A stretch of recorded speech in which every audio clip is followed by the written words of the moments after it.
ریاست کے ساتھ کوئی بھی لڑ نہیں سکتا، یہ ایک حقیقت ہے جو کہ سمجھنے کی ضرورت ہے، لیکن ریاست کا کردار ماں جیسا ہونا چاہیے، یہ وہ حقیقت ہے جو خود ریاست کو سمجھنی چاہیے۔ ملک میں اس وقت جو حالات چل رہے ہیں وہ سب کے سامنے ہیں، کس طرح آپریشن ہوئے، کیسے سڑکوں پر مار دھاڑ کی گئی، سب اس حوالے سے اپنی بولی بول رہے ہیں۔ مین سٹریم میڈیا پر تو آلموسٹ بلیک آؤٹ ہے، سوشل میڈیا پر جو خبریں آ رہی ہیں وہ بھی مکمل طور پر قابل اعتبار نہیں ہیں، اور یہی وجہ ہے کہ میں نے اس معاملے پر بات کرنے کے لیے تھوڑا انتظار کیا تاکہ کچھ حقائق معلوم ہو سکیں۔ حدیث کے مطابق غیر مصدقہ خبر دینا بھی جھوٹ کے زمرے میں آتا ہے، لہٰذا بہتر ہے کہ گرد تھوڑی بیٹھ جائے، منظر واضح ہو جائے تو پھر اس پر بات کر لی جائے۔ اب ذرا موجودہ حالات کی طرف آتے ہیں۔ یہ معاملہ جب شروع ہوا تو ایک خبر آتی ہے کہ ٹی ایل پی کے جتھے نے کیلوں والے ڈنڈوں سے اور پتھروں سے پولیس اہلکاروں پر حملہ کیا، جس میں کئی اہلکار بری طرح زخمی ہوئے۔ پھر خبر آتی ہے کہ پولیس والوں پر فائرنگ بھی کی گئی، اہلکاروں کو پکڑ پکڑ کر گولیاں ماری گئیں۔ ایک ایس ایچ او کی شہید ہونے کی اطلاع بھی آتی ہے۔ یہ تو وہ خبریں تھیں جو سرکاری ذرائع سے آ رہی تھیں۔ دوسری جانب ٹی ایل پی کے ہمدردوں کی جانب سے یہ کہا گیا کہ کارکنان پرامن طور پر بیٹھے تھے کہ اچانک سے پولیس والوں نے آپریشن شروع کر دیا۔ رینجرز اہلکار بھی آئے اور شہریوں پر اسٹریٹ فائرنگ کی گئی۔ کارکنان کے مطابق ہلاکتوں کی تعداد کافی زیادہ ہے، لیکن اس بارے میں کوئی ایگزیکٹ فگر معلوم نہیں ہو سکا۔ میں نے اپنے طور پر اس دعوے کی تصدیق کرنے کی کوشش کی ہے، لیکن ابھی تک کوئی حتمی یا مصدقہ خبر نہیں مل سکی۔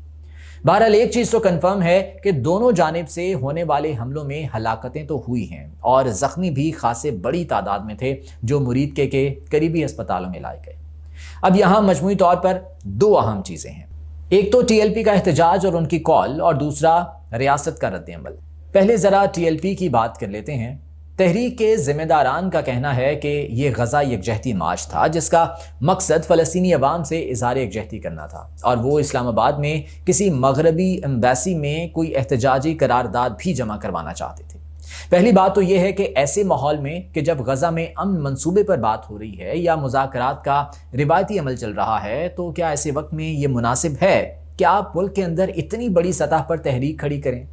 میں یہ نہیں کہتا کہ احتجاج یا آواز اٹھانا غلط ہے، احتجاج کرنا سب کا حق ہے، یوم تشکر منانا ہو یا مرکزی جلسے کرنے ہوں، ان میں کوئی حرج نہیں، مگر ضد پر اڑے رہنا اور یہ کہنا کہ ہم اسلام آباد میں احتجاج کرنا چاہتے ہیں اور کسی سفارت خانے کے سامنے جا کر احتجاج کرنا چاہتے ہیں، تو یہ ڈیفینیٹلی ایک حساس معاملہ بن جاتا ہے۔ آپ سے آپ کا احتجاج کا حق تو کوئی نہیں چھین سکتا، لیکن قومی سلامتی معاملات کا خیال رکھنا تو آپ کی بھی ذمہ داری ہے۔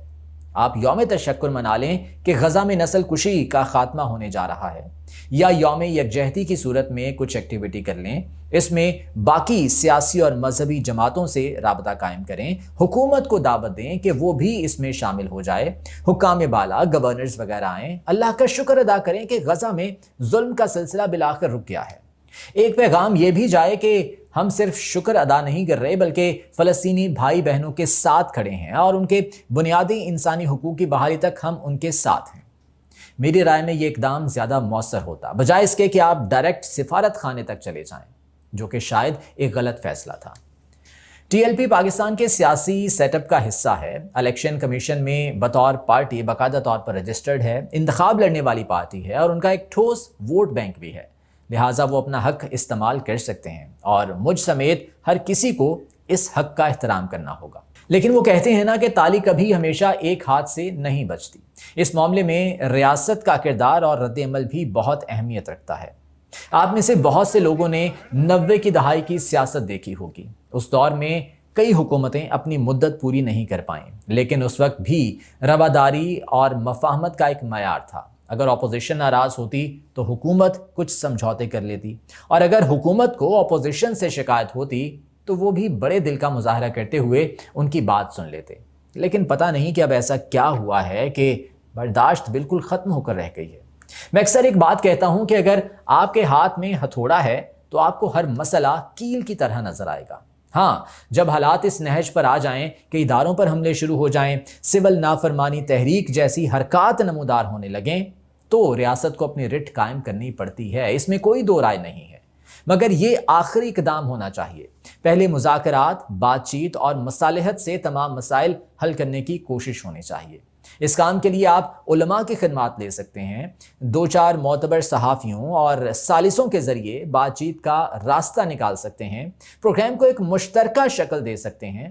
اگر یہ سب ہوا ہوتا تو صورتحال شاید پرامن طریقے سے نمٹ سکتی تھی، لیکن ہم نے دیکھا کہ لوگوں پر حملے کیے گئے، گولیاں چلائی گئیں، بہت سی ویڈیوز اور دعوے سوشل میڈیا پر آئے جن کی مکمل تصدیق تو بہرحال مشکل ہے، البتہ براہ راست فائرنگ ہوئی یہ کسی نے انکار نہیں کیا، اور اگر ریاست شہریوں پر بے رحمانہ تشدد کرتی ہے تو یہ ڈیفینیٹلی ظلم کہلائے گا۔ اس تمام معاملے میں میڈیا کی کارکردگی بھی سوالیہ نشان ہے۔ کچھ چینلز نے اس کا مکمل بلیک آؤٹ کیا اور کچھ نے ہلکی پھلکی رپورٹنگ کی۔ حالانکہ میری رائے میں اگر مین سٹریم میڈیا کو اس کوریج کی اجازت دے دی جاتی تو سچ دنیا کے سامنے عیاں ہوتا۔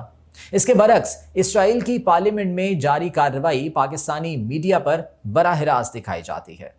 مجموعی طور پر پوری صورتحال مایوس کن ہے اور ریاست کا جو بیہیویئر ہے یقیناً اس سے عوام کے اعتماد کو بھی ٹھیس پہنچی ہے۔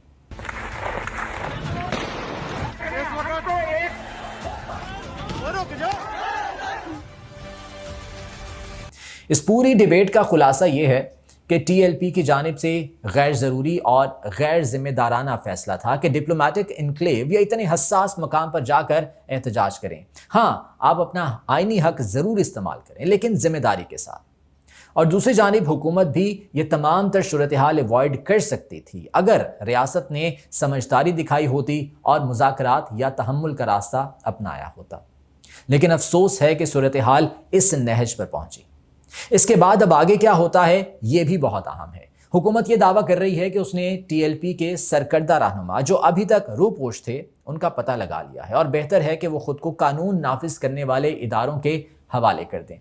خطرہ ابھی بھی موجود ہے، حالات پھر سے خرابی کی طرف جا سکتے ہیں۔